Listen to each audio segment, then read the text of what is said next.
This is an introduction to LabSim by TestOut. Now I'm going to show you a handful of things real quick because we don't have very much time, but this is covering Server 2008 and this is the Active Directory course. Now as you see here on the left, this has all of the objectives, all the sections that cover the course curriculum as well as the objectives for the professional certification exam.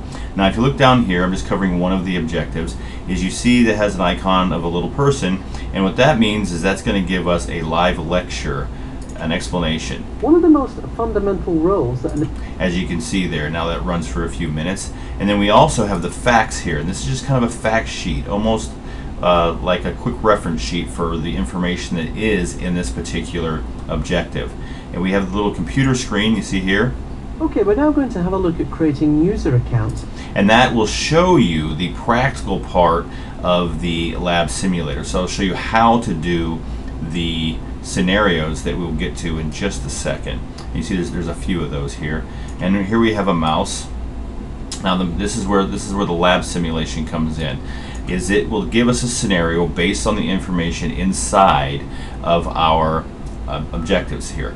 And so we would read this, and then based on this we would start this lab simulator. Now this lab simulator, as long as you have a username and password and you have an account and you have the course added to your account, you'll be able to do this anywhere on the planet as long as you have internet access. You don't have to have a disk. It will download this as you need to. Now as you see here, I have the scenario on the right hand side which I can click and get rid of, which I'll get rid of that right now because I don't plan on actually doing it.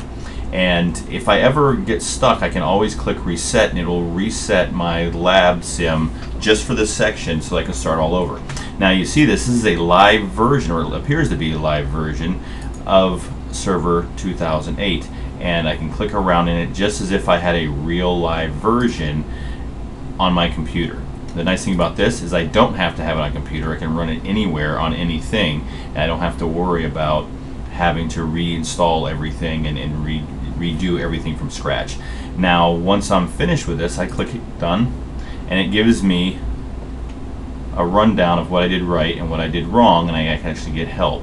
The last part of this is the exam, and this will let us know, based on just this particular chapter, we'll call it, it will tell us, it'll ask us questions based on that, and we can start this, and it will tell us we have 13 questions, you need an 80 to pass, and that'll give us some pretty good feedback as to where we are.